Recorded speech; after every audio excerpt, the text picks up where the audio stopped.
Hey guys and gals, I got another one for you today. Today I'm in my 60 TP.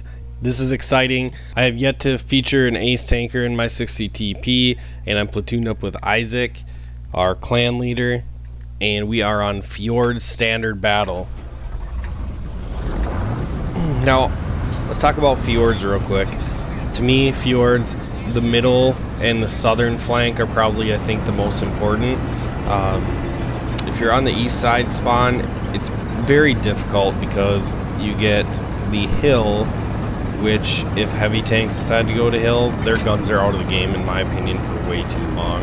And then you also have the peninsula on the bottom, which a lot of tank destroyers like to sit there, and their guns are only effective if like they come over the middle. There's some shots that you can get in there, and then there's also, once the western spawn comes around the bottom side there, you have shots in their side.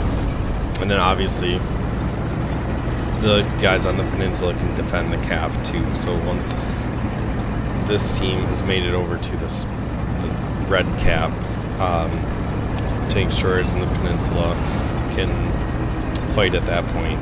So to me, you got guns taken out of the match because they're going up the hill. You got guns taken out of the match because they're hiding on the peninsula. And from this side, I mean, there's places that you can hide and wait, but it's just not as prominent as the other side. So when it comes to Fjords, I would like to see the battles take part in the middle and the southern part of the map.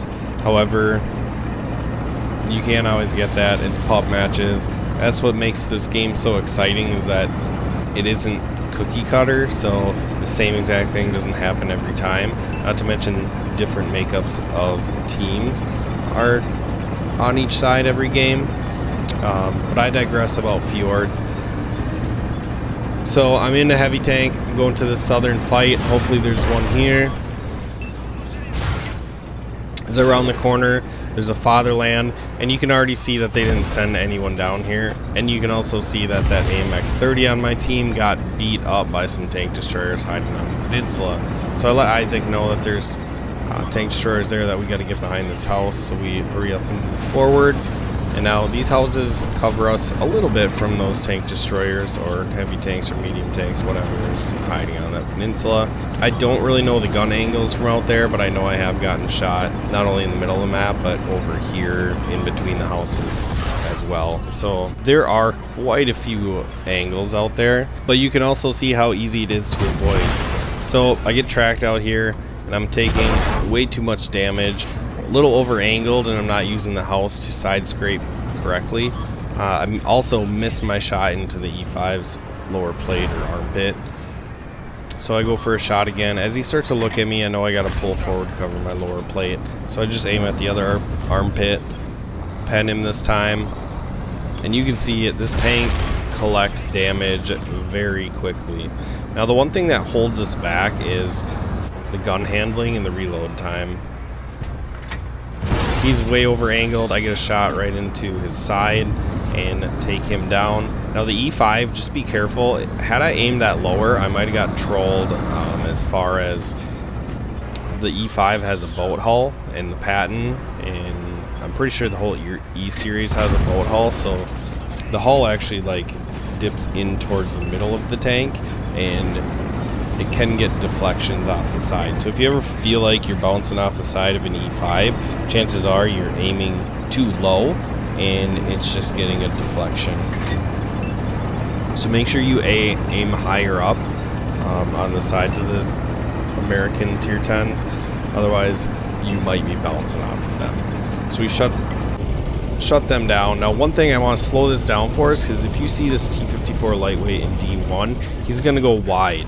Now, not only does he go wide because that's where our artillery is and he's going to kill him, but watch how he plays this engagement.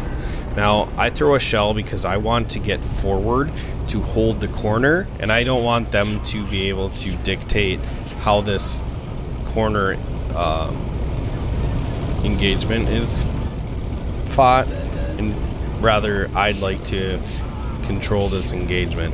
Now the other scout starts to run away, but the T-54 lightweight stays, actually moves more to the left into D1. And he's using the buildings as cover. And at this point, I'm thinking he's either an idiot or he's a good player. So I'm looking for a shot on this Patton. I miss his cupola there. And that was kind of a wild shot, but I felt like they were all evacuating besides the lightweight. And there's the lightweight. Now, as soon as he reappeared, I just knew that he was a good player because he waited for me to shoot before he got spotted again. And here comes their 105. Well, thanks for the quick kill, buddy. That was much appreciated. And now the lightweight knows that I shot, so he's going to pull back out. And I don't want to give up hit points at this point. Another great thing about the 60 TP is the 2600 hit points that it comes with. So you can brawl with this thing. And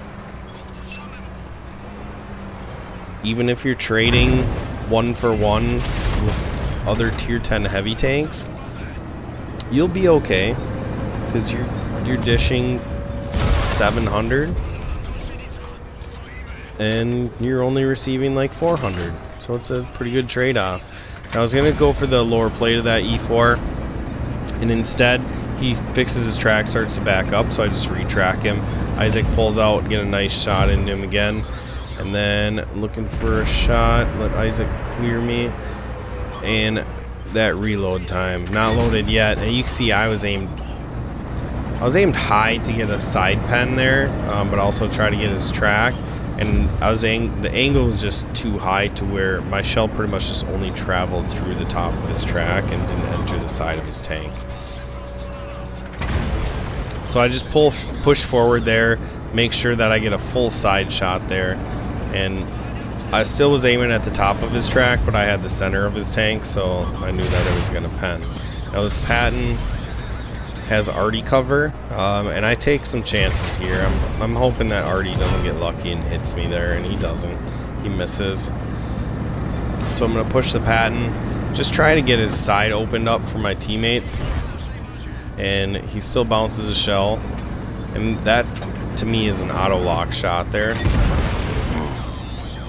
Or it's just a miss. I mean, at close range, sometimes you just don't hit the center of your reticle, and it goes to the few spots, or one of the few spots that actually it won't get a penetrating shot. Alright, so we clean the cap, right? Where'd the T-54 lightweight go? He got out of there. While we're distracted, he leaves to reposition himself and get connected with the rest of his teammates. Our 105 tracks down Artie, kills him, and now he starts to push out a little bit. He's not too aggressive though, so that's good. I'm thinking we're going to need all our tanks at this point to pull off a win.